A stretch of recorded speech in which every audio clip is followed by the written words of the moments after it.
Hi friends, நான் படித்ததுலேயே பிடிச்சதை சொல்ல போகிறேன். வேதனை. வாடகைக்கு வீடு தேடி அலைந்தபோது பக்கம் பக்கமாய் பலர் போட்ட நிபந்தனைகளை பவ்யமாக கேட்டபோது நித்தம் கனவில் வந்து போனது பாதி விலைக்கு விற்ற பரம்பரை வீடு. எவ்வளோ வேதனையாக இருக்குல்ல. நம்ம சொந்த வீட்டை விட்டுட்டு நம்ம இன்னொருத்தர் வீட்டுக்கு போய் வாடகைக்கு கூட இருக்கிறது அப்படிங்கிறது எவ்வளோ ஒரு வேதனையான விஷயம். அது இந்த 2 வரிகளில் ரொம்ப அழகாக சொல்லியிருக்காங்க.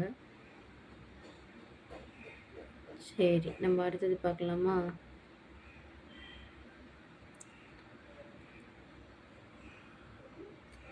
அடுத்தது ஒரு கதை படிப்போம்.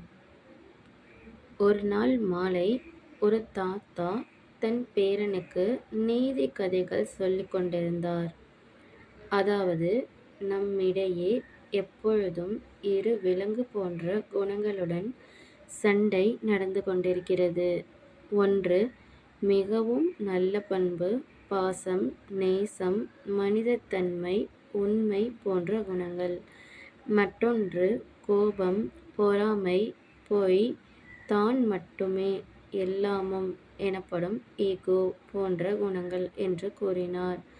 அப்போ இதில் எந்த விலங்கு ஜெயிக்கும் என்று கேட்டான் சிறுவன்.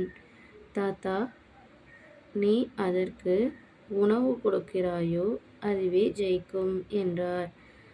நாம் எப்போதும் நல்லவற்றையே நினைப்போம், செய்வோம், நல்லதே நடக்கும்.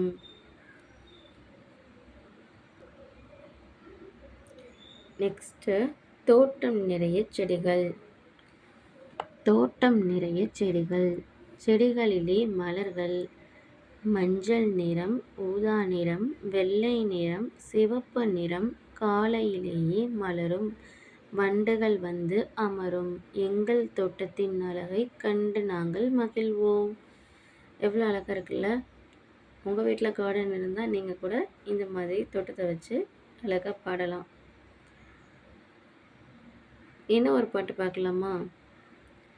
தரையின் மேலே தொட்டி பார், தொட்டி மேலே செடியை பார், செடியின் மேலே பூவை பார், பூவின் மேலே வண்டை பார், வண்டின் மேலே பளபளக்கும் வர்ணம் உண்டு அதையும் பார்.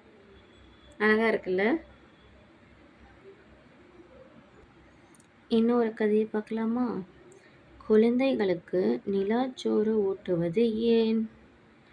குழந்தைகளுக்கு நிலாவை காட்டி சோறு ஊட்டுவது விளையாட்டு காரியம் அல்ல, அது அறிவியல்.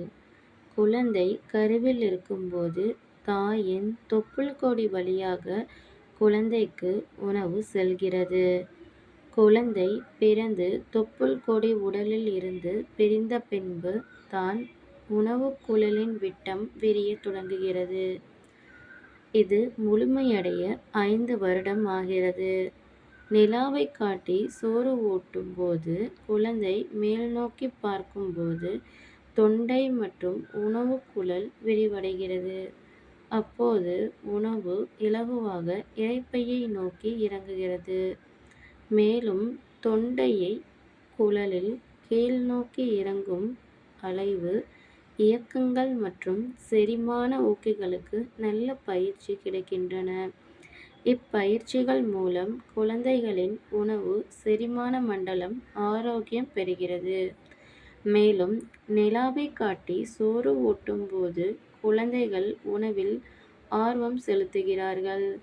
செல்போனை காண்பித்தும் டிவியை காட்டியும் குழந்தைகளுக்கு உணவூட்டும் இன்றைய தலைமுறை தாய்மார்கள் இன்றிலிருந்து நிலாச்சோறு குழந்தைகளுக்கு ஊட்டச் செய்யுங்கள். கரெக்டு தானே?